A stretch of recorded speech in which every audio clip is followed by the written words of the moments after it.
Did you know that UNESCO says there are the remains of about 3 million ships on ocean floors around the world?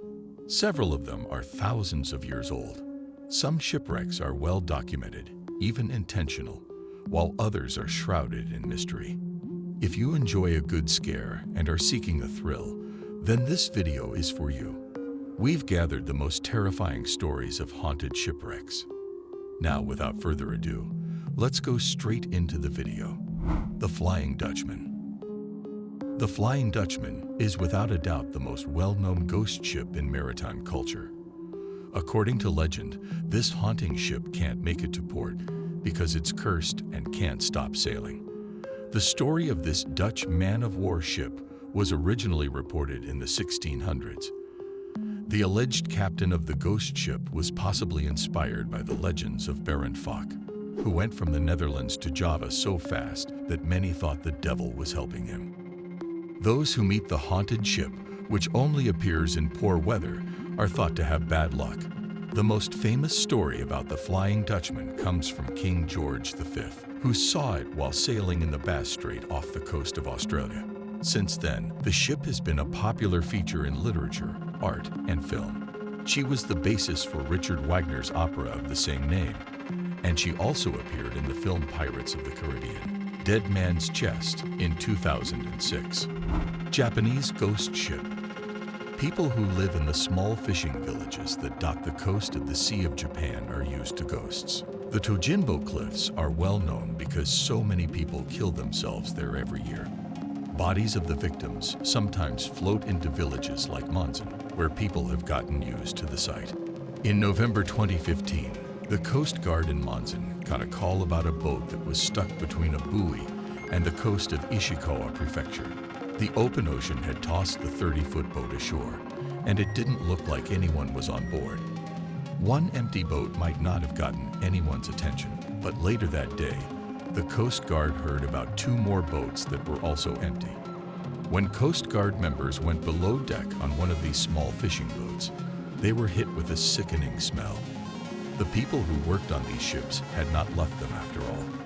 The police found 3 bodies that were so rotten that they could not be identified.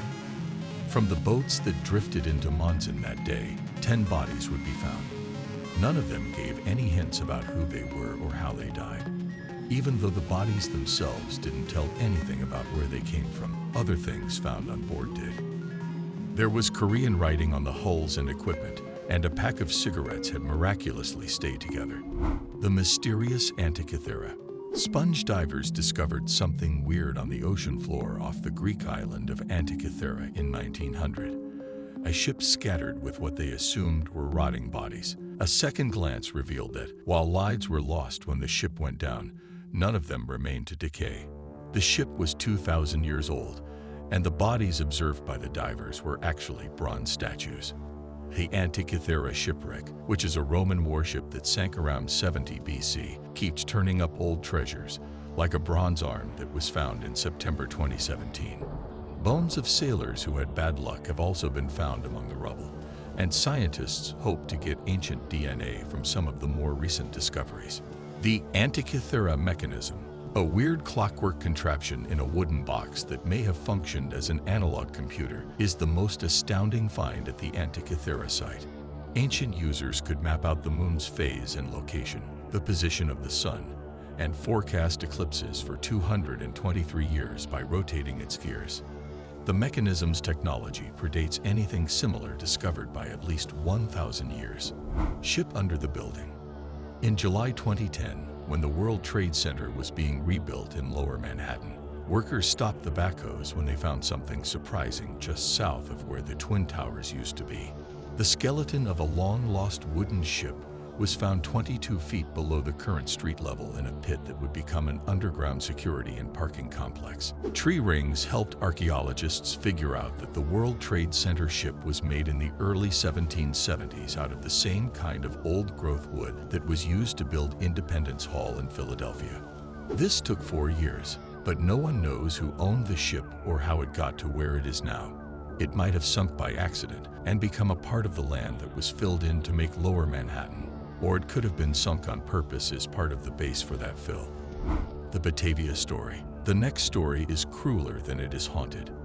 The Batavia was the most important ship in the Dutch East India Company fleet. On October 27, 1628, it left Holland on its first trip to the East Indies to get spices. Pelsaert was in charge of the ship, and Adrian Jacobs was the captain. Gerardus Cornelis was also on board. He and Jacobs came up with a plan to steal the ship and all of its gold, silver, and supplies. After Jacobs purposely took the ship off course, it eventually sank near Beacon Island at Morning Reef. Women and children, who were among the survivors, were taken to nearby islands. Pelsaert decided to get a group together and head to the mainland because they had no food or water.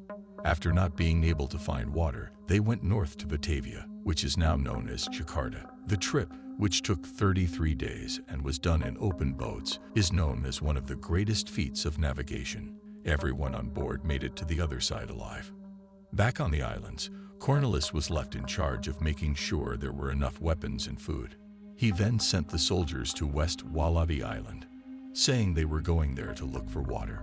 Cornelis was left in charge, and the 2-month mutiny went on. About 125 men, women, and children were killed out of the 341 people who left Texel on the Batavia. Weeb Hayes was in charge of the soldiers, and they did find food and water. When the soldiers heard about the mutiny, they made makeshift weapons, set up watch, and built a small fort out of coral and limestone blocks. There were fierce battles, but Hayes' men won until Pelsaert came back. The Weeb Hayes Stone Fort is the oldest European building that is still standing in Australia. It is on West Wallaby Island. Mary Celeste.